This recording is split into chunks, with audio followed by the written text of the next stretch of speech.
نحمدہ ونصلی علی رسولہ الکریم اما بعد فاعوذ باللہ من الشیطان الرجیم بسم اللہ الرحمن الرحیم ما کان محمد ابا احد من رجالکم ولکن رسول اللہ وخاتم النبیین سبحان ربک رب العزت عما یصفون وسلام علی المرسلین والحمد للہ رب العالمین۔ معزز سامعین گرامی، آج ہمارا ختم نبوت یوتھ کورس کا 11واں سبق ہے اور اس کا عنوان ہے مرزا قادیانی اور دجال۔ دجال کے بارے میں جو ہمارا یعنی مسلمانوں کا نظریہ ہے، اس نظریے میں اور قادیانیوں کے نظریے میں کافی سارا فرق ہے، تو ہمیں اپنا نظریہ بھی معلوم ہونا چاہیے اور قادیانیوں کا نظریہ بھی معلوم ہونا چاہیے، پھر ہی ہمیں پتہ چل سکتا ہے کہ صحیح نظریہ کس کا ہے۔ تو آج ہم اسی بارے میں جو ہمارا یعنی مسلمانوں کا نظریہ ہے دجال کے بارے میں، اس کو تھوڑا سا سمجھنے کی کوشش کریں گے۔ اللہ تعالیٰ سے دعا ہے کہ اللہ تعالیٰ ہمیں اس فتنے کو سمجھنے کی توفیق عطا فرمائے اور اس فتنے سے بچنے کی بھی اللہ تعالیٰ ہمیں توفیق عطا فرمائے، اللہ ہماری حفاظت فرمائے۔ تو سب سے پہلے سبق شروع کرنے سے پہلے یہ دعا 3 مرتبہ میرے ساتھ پڑھ لیں۔ ربی یسر ولا تعسر وتمم بالخیر، ربی یسر ولا تعسر وتمم بالخیر، ربی یسر ولا تعسر وتمم بالخیر۔ نیت کر لیں کہ اللہ تعالیٰ ہمیں فتنہ دجال کو سمجھنے اور اس کے خلاف کام کرنے کی توفیق عطا فرمائے، اللہ تعالیٰ ہماری اس فتنے سے حفاظت فرمائے۔ فتنہ دجال جو ہے اس کے بارے میں مختصر طور پہ اتنا سا ضروری ہے سمجھنا کہ دجال کا فتنہ جو ہے بہت ہی سخت اور خطرناک فتنہ ہے، اور جتنے بھی نبی آئے ہیں انہوں نے آ کے اس فتنے سے اپنی امتوں کو ڈرایا ہے۔ آپ صلی اللہ علیہ وآلہ وسلم نے بھی اپنی امت کو اس دجال کے فتنے سے ڈرایا ہے اور اپنی امت کو اس فتنے سے بچنے کے لیے اپنی دعاؤں میں دجال سے پناہ مانگنے کی توفیق عطا تلقین فرمائیے۔ آپ صلی اللہ علیہ وآلہ وسلم کی جو حدیث مبارکہ ہیں ان کے مطابق دجال جو ہے اس کا وجود انسانوں کی طرح ہوگا، اور وہ قرب قیامت سیدنا عیسیٰ علیہ السلام کے زمین پر کچھ نزول سے کچھ عرصہ پہلے ظاہر ہوگا، اور دجال جو ہے وہ سیدنا عیسیٰ علیہ السلام کے ہاتھوں ہی ہلاک ہوگا۔ یہ ہمارا یعنی مسلمانوں کا نظریہ ہے کہ دجال جو ہے وہ ایک خاص وجود رکھتا ہے جو انسانوں کی طرح ہے، اور اس کو اللہ تعالیٰ نے بہت ساری طاقتیں قوتیں عطا فرمائی ہیں جن کا ذکر آگے آئے گا۔ تو یہ بہرحال مختصر طور پہ ہمارا جو دجال کے بارے میں نظریہ وہ یہ ہے۔ اب ہم دجال کے بارے میں چند احادیث دیکھتے ہیں کہ آپ صلی اللہ علیہ وآلہ وسلم نے کیا بیان فرمایا ہے۔ سب سے پہلے یہ حدیث ہے مسلم شریف کے اندر، حدیث کا نمبر 1324 ہے۔ حضرت ابو ہریرہ رضی اللہ تعالیٰ روی ہے کہ آپ صلی اللہ علیہ وآلہ وسلم نے فرمایا کہ جب تم میں سے کوئی آخری تشہد سے فارغ ہو جائے تو 4 چیزوں سے اللہ تعالیٰ کی پناہ طلب کرے: جہنم کے عذاب سے، قبر کے عذاب سے، زندگی اور موت کی آزمائش سے، اور مسیح دجال کے شر سے۔ یعنی ہمیں اپنی نمازوں کے اندر بھی اس فتنے سے پناہ مانگنے کی آپ صلی اللہ علیہ وآلہ وسلم نے تلقین فرمائی ہے۔ تو جب ہم نماز پڑھتے ہیں تو اس کے اندر ویسے تو ہم دعا کرتے ہیں ربی جعلنی مقیم الصلاۃ ومن ذریتی ربنا وتقبل دعا ربنا اغفر لی ولوالدی وللمؤمنین یوم یقوم الحساب، اکثر لوگ یہی دعا کرتے ہیں، لیکن اس کے علاوہ بھی ہم کوئی اور دعا بھی کر سکتے ہیں۔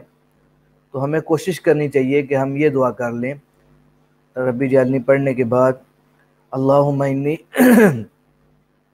اعوذ بک من عذاب القبر واعوذ بک من عذاب جہنم واعوذ بک من الفتنۃ المسیح دجال۔ تو یہ ہم دعا کر لیں، اور اس دعا کے اندر جو ہے وہ ہم حدیث کے مطابق دجال کے فتنے سے اللہ تعالیٰ کی پناہ مانگیں گے۔ تو یہ دعا ہمیں ضرور کرنی چاہیے، دجال کے فتنے سے پناہ مانگنی چاہیے، اس کی تلقین آپ صلی اللہ علیہ وآلہ وسلم نے فرمائی ہے۔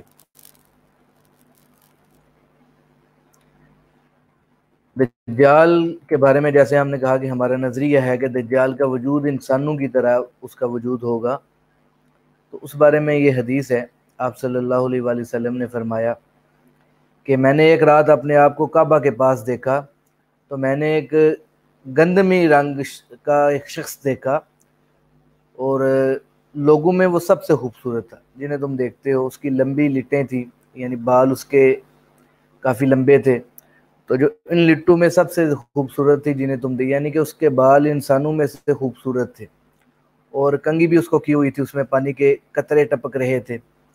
تو دو آدمیوں کا سہارا لیا ہوا تھا اس بندے نے، کہتے وہ بیت اللہ کا طواف کر رہے تھے، تو میں نے پوچھا کہ یہ کون ہے؟ تو مجھے کہا گیا کہ یہ مسیح ابن مریم ہے، یعنی عیسیٰ علیہ السلام ہے۔ پھر اچانک میں نے ایک آدمی دیکھا کہ اس کے الجھے ہوئے گنگریالے بال تھے، دائیں آنکھ اس کی کانی تھی جیسے انگور کا ابھرا ہوا دانا ہوتا ہے۔ تو میں نے پوچھا یہ کون ہے؟ تو کہا گیا کہ یہ دجال ہے۔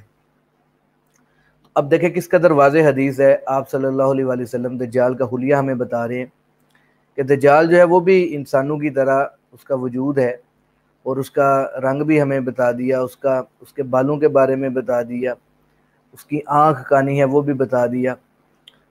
تو یہ آپ صلی اللہ علیہ وآلہ وسلم نے بیان فرمایا ہے۔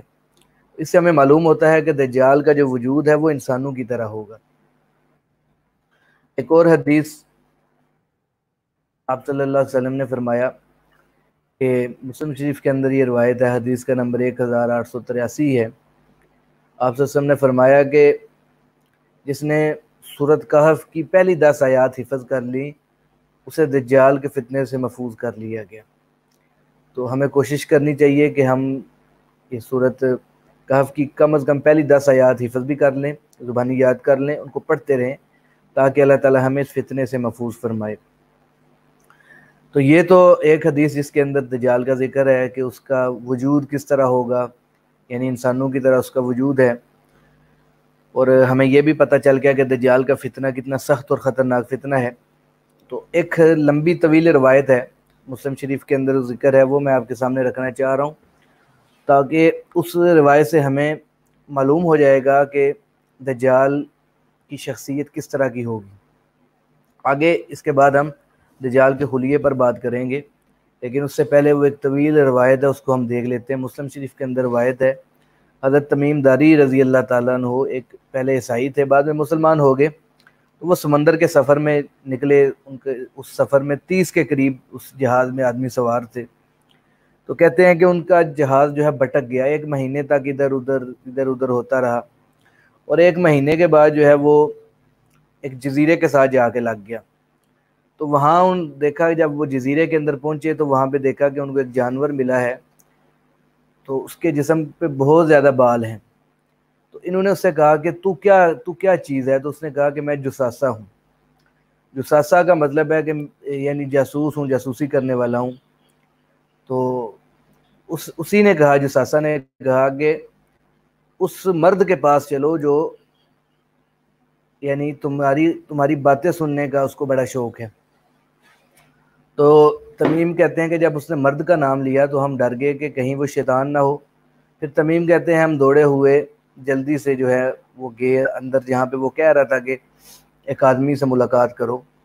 تو دیکھا کہ وہاں پہ ایک بڑے قد کا آدمی ہے، ہم نے اتنا بڑا آدمی اور ویسا سخت جکڑا ہوا کبھی نہیں دیکھا تھا۔ اس کے دونوں ہاتھ جو ہیں گردن کے ساتھ بندھے ہوئے تھے، اور دونوں زانوں سے ٹخنوں تک لوہے سے جکڑا ہوا تھا۔ ہم نے کہا کہ اے کمبخت تو کیا چیز ہے؟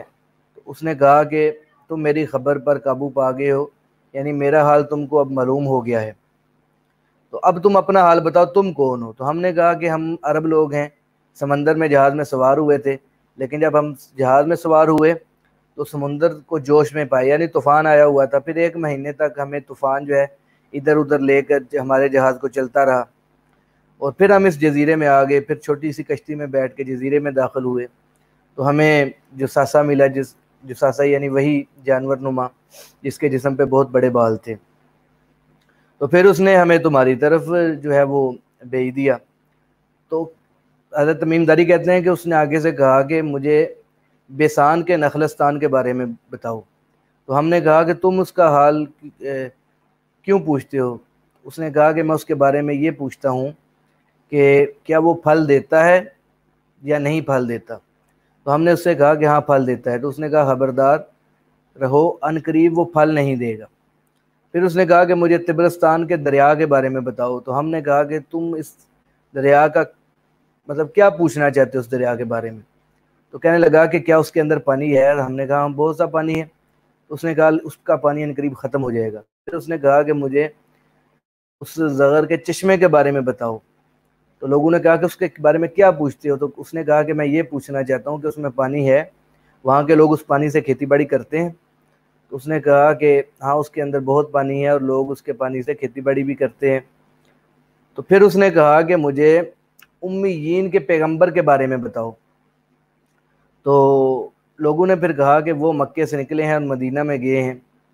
پھر اس نے کہا کہ کیا عرب کے لوگ ان سے لڑے ہیں؟ تو ہم نے کہا ہاں۔ تو اس نے کہا انہوں نے عربوں کے ساتھ کیا کیا ہے؟ تو پھر ہم نے کہا کہ وہ اپنے گرد و پیش کے جو عرب ہیں ان کے اوپر غالب آ گئے ہیں اور ان سب نے ان کی اطاعت قبول کر لی ہے۔ تو اس نے کہا کہ ٹھیک ہے۔ پھر اس نے کہا کہ خبردار رہو، یہ بات ان کے حق میں بہتر ہے کہ وہ اس پیغمبر کے فرما بردار رہیں۔ کہتا ہے کہ میں تم سے اپنا حال بتاتا ہوں کہ میں مسیح ہوں، یعنی دجال ہوں، اور وہ زمانہ قریب ہے جب مجھے نکلنے کی اجازت ہوگی، پھر میں نکلوں گا، سیر کروں گا، کسی بستی کو نہیں چھوڑوں گا، اور جہاں میں 40 راتوں کے اندر نہ جاؤں سوائے مکہ اور مدینہ کے، کہ وہاں جانا مجھ پر حرام ہے، منع کیا گیا۔ میں ان دونوں بستیوں میں سے کسی کے اندر جانا چاہوں گا تو میرے آگے ایک فرشتہ بڑھ آئے گا اور اس کے ہاتھ میں ننگی تلوار ہوگی، وہ مجھے وہاں جانے سے روک دے گا، اور اس کے ہر ناکے پر فرشتے ہوں گے جو اس کی چوکیداری کریں گے۔ پھر آپ صلی اللہ علیہ وآلہ وسلم جب یہ بات بیان فرما رہے تھے تو اس حدیث کی راوی حضرت فاطمہ رضی اللہ تعالیٰ عنہا ہیں، تو وہ فرماتی ہیں کہ آپ صلی اللہ علیہ وسلم نے اپنی چھڑی جو ہے ممبر پر مار کر فرمایا کہ طیبہ یہی ہے، طیبہ یہی ہے، طیبہ یہی ہے، یعنی کہ مدینہ جو ہے جس کے اندر وہ دجال داخل نہیں ہو سکے گا وہ یہی ہے۔ پھر فرمایا کہ خبردار رہو، بھلا میں تم کو اس حال کی خبر پہلے نہیں دے چکا ہوں؟ آپ صلی اللہ علیہ وسلم نے فرمایا کہ اب بتاؤ، میں تمہیں دجال کی خبر میں نے پہلے نہیں دی تھی؟ تو صحابہ نے کہا جی یا رسول اللہ دی تھی۔ تو آپ نے فرمایا کہ مجھے تمیم کی بات اچھی لگی ہے، تو اسی بات کے موافق ہے، اسی چیز کے موافق جو میں نے تم کو دجال مدینہ اور مکہ کے حال سے فرمایا تھا، اور خبردار رہو وہ شام یا یمن کے سمندر میں ہے نہیں، بلکہ وہ مشرق کی طرف ہے، وہ مشرق کی طرف ہے، وہ مشرق کی طرف ہے۔ تو یہ آپ صلی اللہ علیہ وآلہ وسلم نے بیان فرمایا دجال کے بارے میں۔ تو اس روایت سے ہمیں یہ معلوم ہوتا ہے کہ دجال کا جو وجود ہے انسانوں کی طرح وجود ہے، اس کا فتنہ نہایت خطرناک اور سخت قسم کا فتنہ ہے، اور وہ جو ہے قیامت سے پہلے پہلے وہ نکل آئے گا۔ یہ دجال کے بارے میں روایات ہیں جن سے دجال کا حلیہ یعنی دجال کی شخصیت کے بارے میں پتہ چلتا ہے۔ اب ہم دجال کا حلیہ دیکھتے ہیں کہ حدیث سے جو ہمیں معلوم ہوتا ہے کہ دجال کا حلیہ کیسے ہوگا۔ تو سب سے پہلا آپ صلی اللہ علیہ وسلم نے فرمایا، یہ مسلم شریف کی روایت ہے کہ دجال جو ہے جوان ہوگا اور عبدالعزیٰ ابن قطن کے مشابہ ہوگا۔ دجال کا رنگ گندمی اور بال پیچ دار ہوں گے، اس کی دونوں آنکھیں جو ہیں وہ عیبدار ہوں گی، ایک آنکھ سے کانا یعنی دائیں آنکھ سے کانا ہوگا، اور دجال کی جو بائیں آنکھ ہے وہ بھی عیبدار ہوگی، کانا تو نہیں ہوگا لیکن اس کی آنکھ عیبدار ہوگی۔ چھٹی نشانی یہ بیان فرمائی کہ اس کی پیشانی پر کافر لکھا ہوگا، یعنی عربی زبان میں کاف فے اور رے یہ لکھا ہوگا، اور اس کو جو کافر لکھا ہوگا ہر مومن پڑھ سکے گا، چاہے وہ پڑھنا جانتا ہے یا پڑھنا نہیں جانتا۔ دجال ایک گدھے پر سواری کرے گا جس کے دونوں کانوں کے درمیان 40 ہاتھ کا فاصلہ ہوگا۔ دجال کی رفتار جو ہے بادل اور ہوا کی طرح تیز ہوگی، تیزی سے پوری دنیا میں پھر جائے گا، ہر طرف فساد پھیلائے گا، مکہ معظمہ اور مدینہ طیبہ میں داخل نہیں ہو پائے گا۔ مکہ معظمہ اور مدینہ کے ہر دروازے کے اوپر فرشتوں کا پہرا ہوگا جو اس کو اندر گھسنے نہیں دیں گے۔ دجال مدینہ طیبہ کے باہر ٹھہرے گا، سب منافقین دجال سے مل جائیں گے۔ دجال جو ہے پہلے نبوت کا دعویٰ کرے گا، پھر خدائی کا دعویٰ کرے گا۔ اس کے ساتھ غذا کا بہت بڑا ذخیرہ ہوگا، زمین کے خزانے اس کے تابع ہوں گے، اور دجال کو مارنے اور زندہ کرنے کی طاقت دی جائے گی، اس کے ساتھ جنت اور جہنم ہوگی۔ تو یہ چند نشانیاں ہیں دجال کی، اس کے حلیے کے بارے میں جو میں نے آپ کے سامنے رکھی ہیں۔ ہر مسلمان کو ان کو یاد کر لینا چاہیے، ہمیں علم ہونا چاہیے، کیونکہ یہ بہت خطرناک سخت فتنہ ہے۔ جب تک ہمیں علم نہیں ہوگا ہم اس سے بچاؤ کے لیے کوئی اقدامات نہیں کر سکیں گے، تو ہمیں جب علم ہوگا تو پھر اس کی سنگینی کا ہمیں اندازہ ہوگا۔ تو اللہ تعالیٰ سے دعا ہے کہ اللہ ہمیں فتنہ دجال کے بارے میں جاننے کی بھی توفیق عطا فرمائے، اللہ تعالیٰ ہمیں اس سے بچنے کے لیے اعمال کرنے کی بھی توفیق عطا فرمائے، تیاری کرنے کی بھی توفیق عطا فرمائے۔ اگلے سبق کے اندر انشاءاللہ ہم قادیانیوں کا دجال کے بارے میں نظریہ جاننے کی کوشش کریں گے، اور مرزا غلام احمد قادیانی اور دجال میں کیا مشابہت ہے اس کو بھی ہم دیکھنے کی کوشش کریں گے۔ وآخر دعوانا ان الحمد للہ رب العالمین۔